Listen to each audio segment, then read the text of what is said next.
नमस्कार श्रोताओं, मैं पीयूष स्वागत करता हूं अमृत शिक्षण के इस ऑडियो आर्टिकल प्रोग्राम में।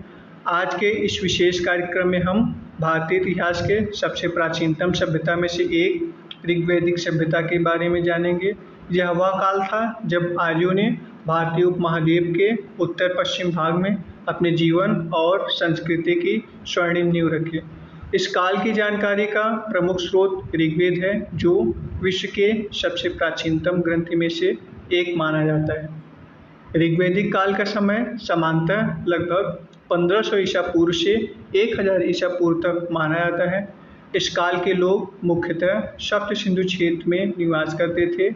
सप्त सिंधु क्षेत्र का अर्थ है 7 नदियों का प्रदेश, जिसमें सिंधु तथा उसकी सहायक नदियां प्रमुख थी।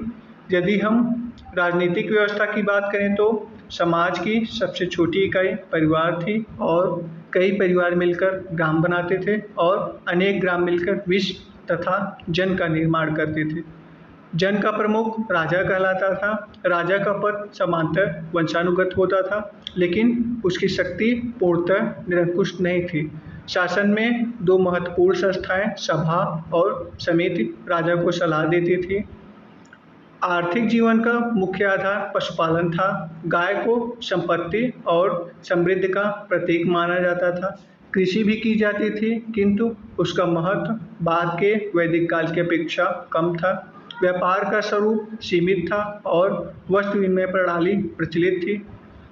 सामाजिक जीवन अपेक्षाकृत सरल और गतिशील था।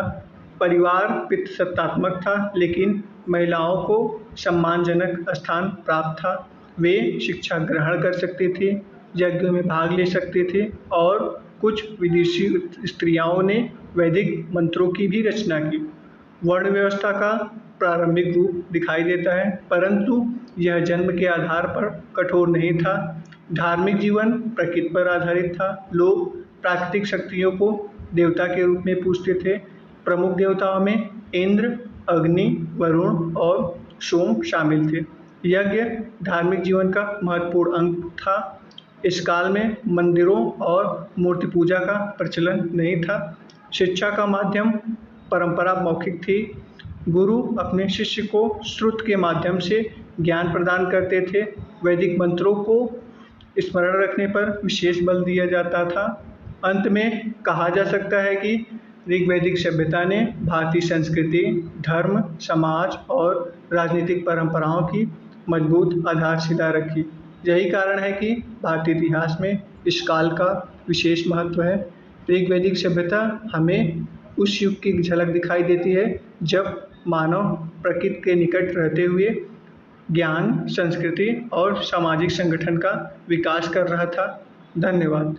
अगले कार्यक्रम में फिर मिलेंगे एक नए ऐतिहासिक विषय के साथ। नमस्कार।